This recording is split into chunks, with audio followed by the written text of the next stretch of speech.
Welcome to the Rising Woman Leaders podcast.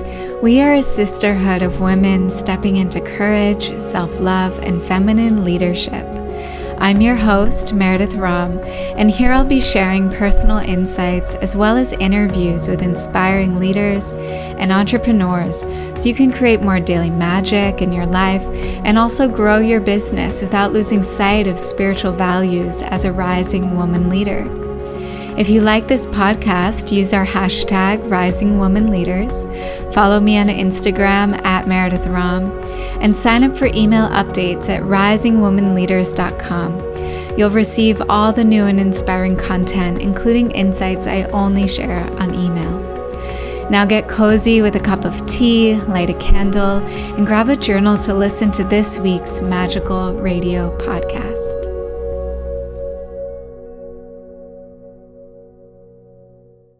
Let's begin by grounding down into our seat, exhaling all the air out of the body. Take a deep breath in and exhale it out. Thank you for joining me for my second book reading today. If you didn't have a chance, you can go back and listen to the first reading, where I began at the beginning of the book. It's all about an experience I had of heartbreak and receiving a really powerful vision and taking my first big leap to move across the country. I'm going to skip ahead a little bit into the book to bring us into India, where the first place I stayed was at Amma's ashram in Kerala in the south. If you're not familiar with Amma, she is a loving guru, an enlightened woman who travels around the world giving people hugs. Her whole religion is based around just the teachings of peace and spreading love. And actually, in the campaign that I'm running right now, I am donating a portion of all the proceeds of the book to Amma's organizations called Empowering Women, where she supports women to use their skills in a bigger way and to get on their feet sustainably. So this book, it has been in the works for 5 years. I've already gone through the writing, the 2 rounds of the editing, the manuscript is complete. And right now I've been calling upon my community for support to take this book to the next step, which is around copy editing, design, and printing. So I'm raising the funds now to take these next steps in the publishing process. And anyone that feels called to support actually has the opportunity to receive an early copy of the book among many other rewards. So if these stories speak to you, I invite you to look at the Kickstarter page. You can visit meredithrom.com, and at the top bar there's a link directly to the page. You can watch the video and make a contribution. And the scene I'm going to talk about today, so we're back in India, and I'm going to pull it up.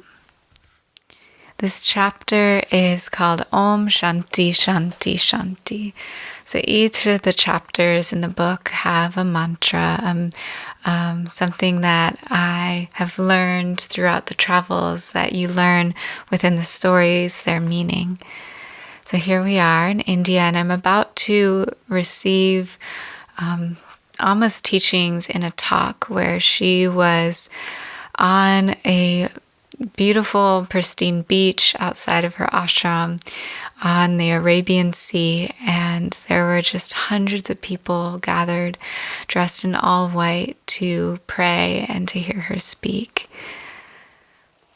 So that's where we'll begin. Days passed where I continued my schedule of waking up for the morning chanting before 5 a.m, did my morning meditation with the sunrise on the beach, and went to my yoga classes each day. I learned when Amma was at the ashram, she gave darshan, or hugs, 2 or 3 days per week. I received 2 more hugs from Amma during my stay. At the last one, I felt so much energy, I couldn't fall asleep. I waited and waited, but I was too awake. I finally put on my shoes at midnight and went on a run around the ashram.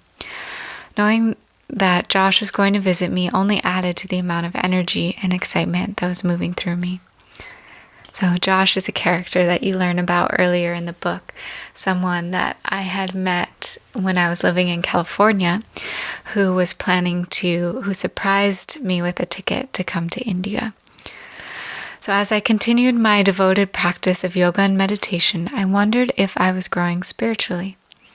One day in our yoga lectures, I asked my teachers, how do I know if I'm progressing on my spiritual path? Gopika answered, there are 2 ways to judge our spiritual progress: calmness of mind in any situation, and compassion. Compassion is truly seeing ourselves in others. I realized it was probably difficult to know if I had spiritually progressed when I was in such a comfortable environment. I had everything I needed: a new group of friends, morning and afternoon yoga classes, and 3 delicious meals a day prepared with love. It might take me leaving the ashram to really test my ability to be calm in any situation and hold a space of compassion for all beings. As the lecture came to a close, Gopika announced that Amma would be leading her meditation and talk on the beach that evening at 5 p.m. The whole time I was at the ashram, I hadn't heard Amma speak. I had read many of her books by now, but looked forward to hearing her teachings directly from her. I dressed up in all white linen clothes for the occasion. I arrived early to find my place on the beach.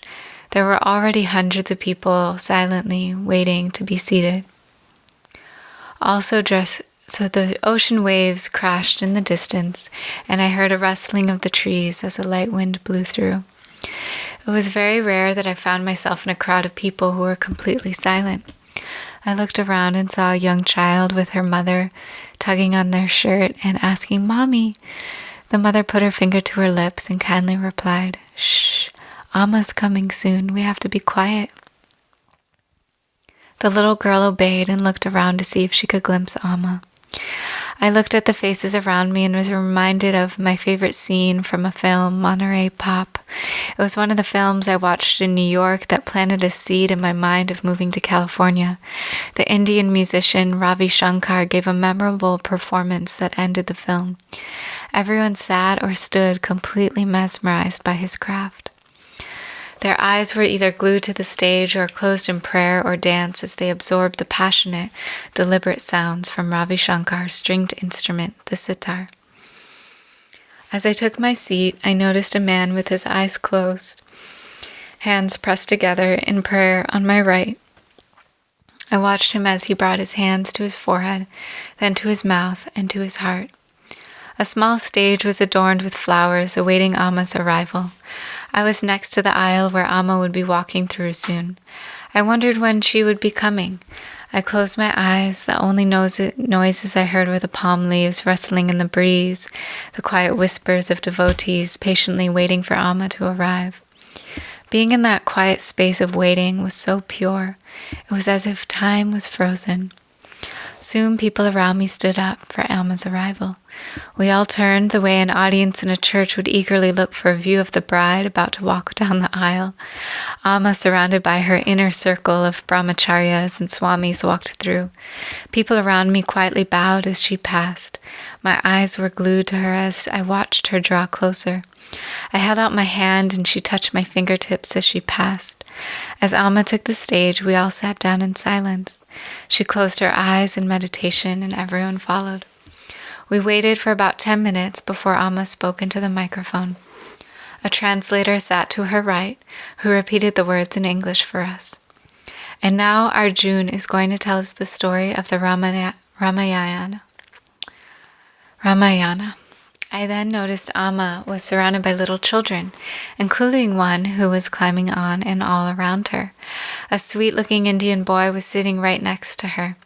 He must have been only about 5 years old.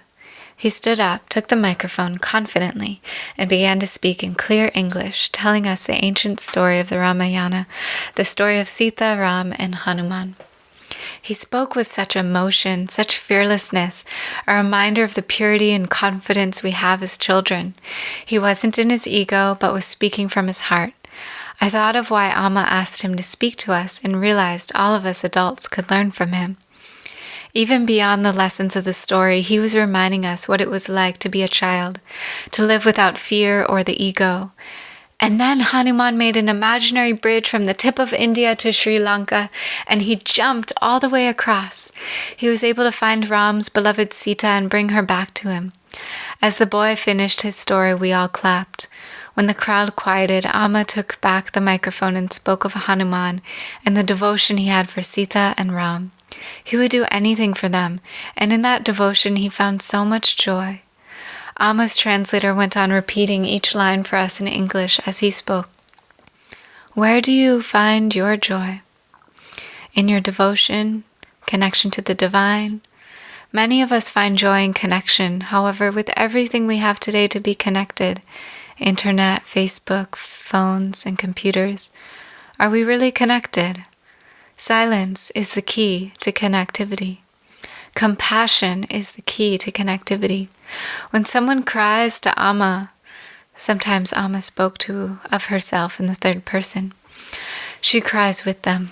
Our job is to listen. Listen with our whole being, not just to what someone is saying, but how and why they are saying it. I thought of how I had spent so much of the last 4 years of my life on computers and phones and so often felt disconnected and alone. Here I was now, with lots of space to be alone, yet I felt connected all the time. Amma transitioned to speak about spirituality and religion, the topic I was so interested in learning about at her ashram. I remembered the metaphor of the jar and the honey as I closed my eyes and listened to her and the translator speak. There are 3 things that make a human humane. 1, the intense desire to know the meaning and depth of life through discriminative thinking. 2, the miraculous ability to give love. 3, the power to be joyful and to give joy to others. I wrote down the 3 concepts in my journal. I certainly had a strong desire to know the meaning of life, give love, and share joy with others. I thought about how I had experienced all 3 of these so often at Amma's ashram. I wondered why other religions didn't make this their main mission. Amma continued to speak. In reality, the principles of love, compassion, and unity are at the heart of all religious teachings. As the same soul, or Atman, abides in all things, we must see all as one. If we look with our eyes of love and compassion, we will see nothing but God's beauty everywhere. The willingness to listen to others, the ability to understand them, and the broad-mindedness to accept even those who disagree with us. These are the signs of true spiritual culture. When the tsunami in South Asia happened, all hearts ached in compassion for the victims. People belonging to different political parties and religions worked day and night alongside residents of our ashram in a spirit of self-sacrifice. Yet the non-judgmental attitude and compassion people express during such situations come and go as quickly as a flash of lightning. I remembered back to September 11th when I was 13 years old, living in New York. My dad and many other parents of my friends were in Manhattan that day. We were waiting at school, watching TV after the news broke. Many of the other kids went home early. It was really scary. In the days that followed the tragedy, I saw people begin to live with true compassion. People everywhere let down their guard and started to see one another as equal, as divine beings. They helped each other without the fear or lack mentality that so many of us carry. However, after a few months, our society seemed to slip back into our old ways of isolation and separateness. If instead we can manage to keep that flame of compassion ablaze within, it can dispel the darkness surrounding us. In this way, may the trickle of compassion within us grow into a torrential flow. Let us transform that spark of love into an effulgence blazing like the sun. I wondered what the world would be like if we were able to maintain a mindset of love, compassion, and helping one another. We would certainly create a feeling of belonging for us all, and maybe people wouldn't suffer so much from depression in our society. I also thought about how we are all responsible for the problems of the world. Even if I couldn't directly heal everyone in the world's depression, environmental damage, or war, I knew what I could do was work on myself.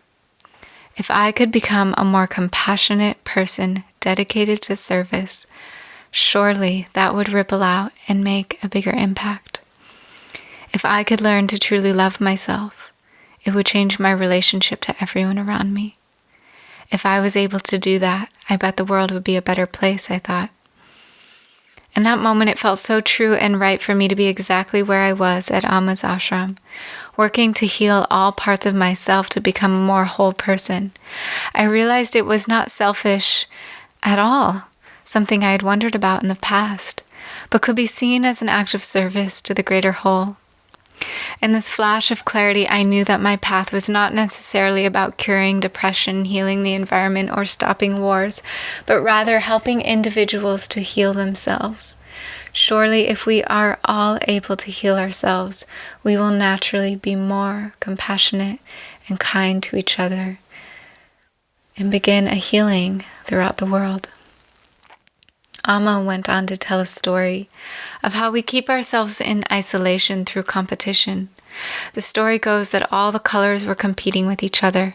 I'm blue, I'm the best, the color of the sky. No, I'm the best, I'm orange, the color of fire. Each of the colors were competing with each other about who was the best until one day God's voice came down and said, God has created each one of you with a different purpose. To save yourselves, you must stand hand in unity. If you stand together in oneness, you can soar up and stretch across the sky. You can become the rainbow with all 7 colors harmoniously standing side by side, the symbol of peace and beauty, the sign of hope for tomorrow. From that height, all differences disappear and you see everything as one. I loved how Amma brought such innocence and simplicity to her teachings. They were powerful yet easy to understand.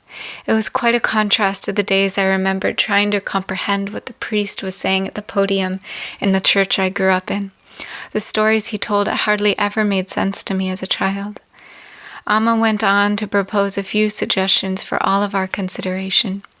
She invited us all to embody these qualities of compassion and let go of our feelings of separateness to truly give and bring joy to others' lives. She asked us to think of what we could do to help others, especially those without basic needs of food or shelter. She encouraged us to hold a space of love for all religions, and through that understanding and collaboration with other religions, create a more expansive vision for the world. And finally, she asked us to do everything we can to help the poor and suffering. She shared that it was time to let go of our mindset of what's in it for me and rather think about our humanity as a whole. It was time to generously give of our time and resources to help those who are suffering. Let us pray and work together to create a joyous tomorrow, free from conflict where religions work together in happiness, peace, and love. The people surrounding me closed their eyes and brought their palms together at their heart center. I did the same as I listened to Amma's final prayer. May the tree of our life be firmly rooted in the soil of love. Let good deeds be the leaves on that tree. May words of kindness form its flowers. May peace be its fruit. Let us grow and unfold as one family, united in love, so that we may rejoice and celebrate our oneness in a world where peace and contentment prevail. Let us join together for 1 Om and 3 Shantis as we hold a vision for peace for all beings. Om Shanti Shanti Shanti. Om Peace Peace Peace. I spent the next day writing in my journal trying to remember all that Amma had said. I was so present during her lecture, much of it was able to stay with me. I imagined how different the world would be if religions fully accepted and supported each other. This idea also made me feel less pressure about identifying with any one religious affiliation. I could be interested in spirituality and not have to conform to any one mold, any one type of honey jar, because ultimately what I believed in and was seeking was that sweet honey inside. Over the next few days, I wondered how I could be of service. I had felt like I had taken quite a lot of time for myself and was ready to give back in a bigger way. I went to the office to see how I could do that and saw a Save-A trip to an orphanage. They were looking for volunteers to go as teachers.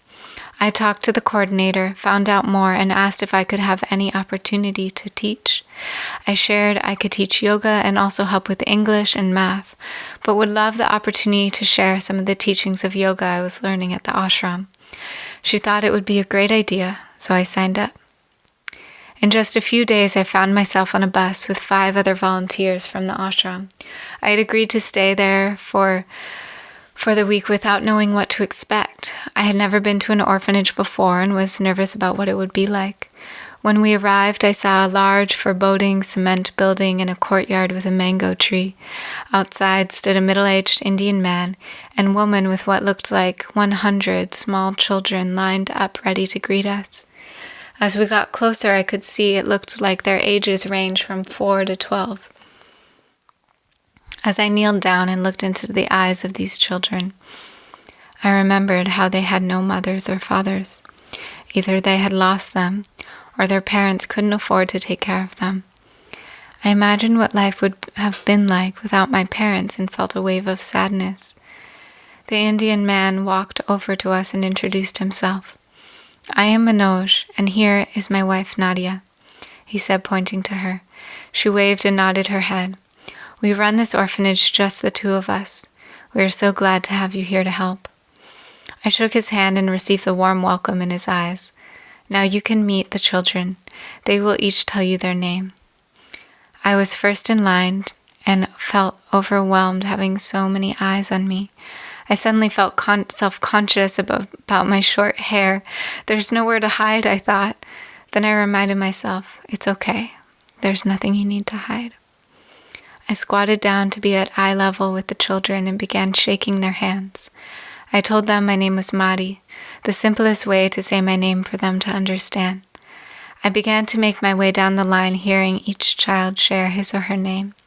I felt my heart well with love and compassion, being face to face with each one.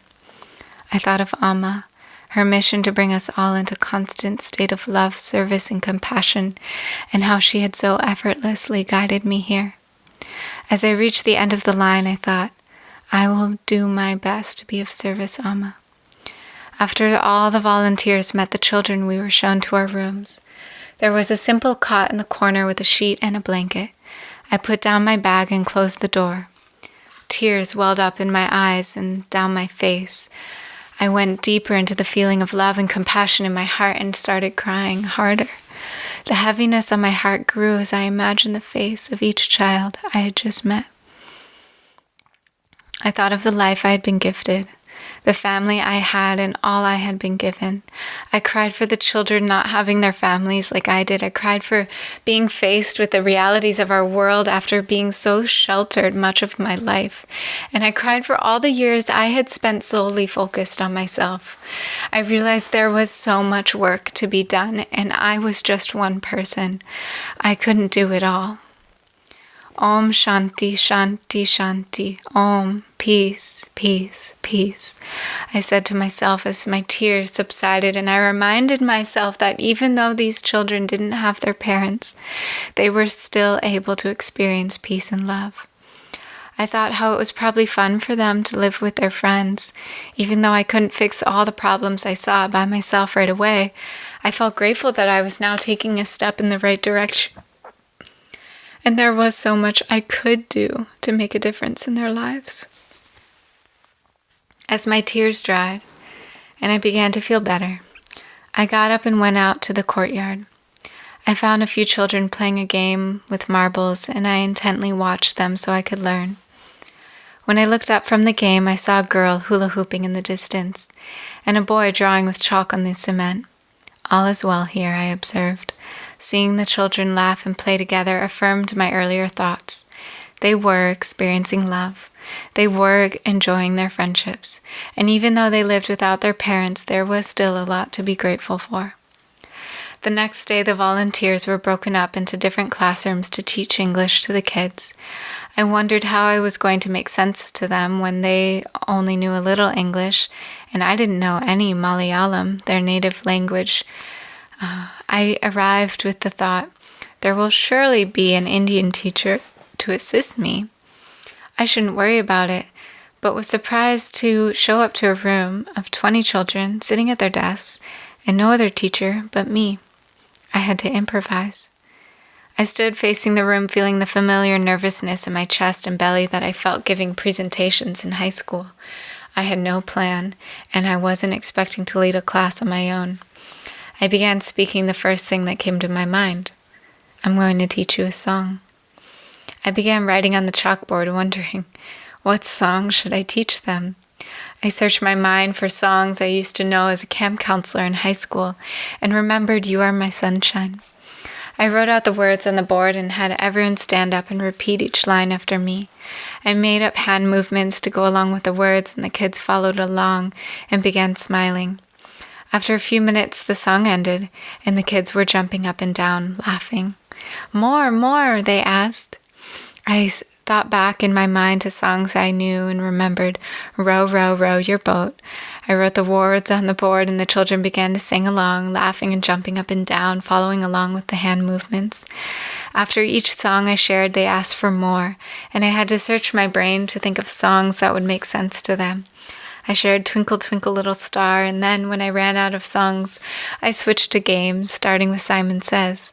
We spent the next hour immersed in songs and games until class was over and Manoj peeked his head in to let us know it was time for lunch. The children obediently lined up and left the classroom. Before leaving, I took a moment to debrief by myself. It was really scary to have all those eyes on me. I thought about how different teaching English to a class of second and third graders was from teaching yoga. I was used to having my students have their eyes closed for most of the class, and I usually had a pretty clear plan of what I was going to say. This time I just jumped in, all eyes on me, with no plan, and hoped for the best. I thought it's amazing what can happen when there is a need. I was able to just show up, let go of my self-consciousness, and be fully present for them. I got into bed that night feeling proud of myself for teaching the class. I lay awake, remembering how I felt the first time I taught yoga at my teacher training in Mexico. I remembered Lana, one of the girls I had become close to at the training, asking me how I felt about teaching. I felt shaky and nervous. I remembered her saying, it's good if you feel shaky. That means you have something important to say. I thought about how nervous I often felt to speak up in groups. The thought of having something very important to say made me feel more at ease. I realized it wasn't all about me. It was about the teaching. It was about the message I shared. And it was about helping others connect back to their body to relieve themselves of pain and stress like I was learning to. The day I taught my first yoga class at my training in Mexico, I arrived early to lay out my mat. The room was empty. I could hear a dull roar of the ocean in the distance. I took the teacher's seat at the front of the room and closed my eyes. What have I come here to share? What do I have to say that is so important? I asked in my mind. No voice came. I could feel that familiar feeling, the tightening in my chest. That tightening and constriction had led me to seek the advice of a psychiatrist 2 years earlier. I had told him over choked tears of the extreme phobia I had of speaking publicly. It's just simply something I cannot do. Memories came back of clammy hands, heart racing, breathlessness, chest constriction, and feeling mortified when my voice shook. Nothing could possibly be worse than having to speak in front of a group. I just can't do it, I said to him. The psychiatrist referred me to a voice teacher because he saw I was only speaking from the upper part of my chest. I started seeing her every week every other week at her apartment on the Upper West Side to learn how to properly breathe and use my voice. For the first 2 months, all I did was show up and cry. Every time I tried to sing, I burst into tears. So much trauma and emotion was locked behind my voice. I imagined myself sitting in front of the room beginning to speak. My heart was beating faster. I brought my hand up to my nose and did alternate nostril breathing to calm down. I remembered my teachers, Christopher and Lydia, signaling to me that it was my turn to teach. I went to the front of the room. I sat in my seat and looked around. I felt the familiar constriction in my chest. Everyone, please close your eyes. I felt the shakiness in my voice. Thank God, their eyes are closed. They can't see me, I thought. I exhaled all the air out of my body. I took a deep inhalation and I let it out. Feel the connection of your seat to the earth. Lengthen through the spine and rest the shoulder blades down the back. Broaden through the collarbones and find a slight lift through the heart. Now begin to tune into the breath. I took long pauses in between my sentences to breathe. I imagined filling my lower belly and my lower back with my breath, the way my voice teacher had taught me in our lessons. I heard my voice begin to relax, and there I was, still up there with 27 more minutes to go. I was amazed. I had never been able to calm myself so quickly in public. It helps to have no one looking at me, I thought. I continued to speak in service to the yoga philosophy I had absorbed over the training. With our breath and our awareness, we practice ahimsa, nonviolence. Nonviolence toward ourselves with our thoughts. Consciously release any self-judgments and self-doubts on the exhale. Breathe in spaciousness and compassion on the inhale. My voice was actually projecting now. A loud voice was coming out from somewhere within me. I began to walk around the room feeling weightless. Who is this person speaking? I thought. Then there was no thought. I just continued to speak. Ahimsa. We can take this teaching one step further. When we learn to consciously stop harming ourselves through our thoughts, we learn to stop harming our bodies through what we choose to eat and how we take care of ourselves, we discover self-love. Ahimsa is the pathway to self-love. With an inhale, stretch the right leg up and back and open the hip. So if there is any pain in your body, soreness or tension, breathe into that space. Bring your loving attention, awareness, and breath. Through presence, through awareness of all that is in this moment, we find peace. I reimagined teaching English to the children in the orphanage that day. I was able to speak fully present in the moment. Somehow the time had passed, and I had discovered the other presence with me, guiding me what to say. I reminded myself when I am ready and willing to be of service, my fears naturally drop away. If I let myself be guided, I will know exactly what to say. I was not going to grow unless I continued to step outside of my comfort zone. I was learning that taking the leap was the pathway to having more confidence. I just needed to keep showing up to face the fear.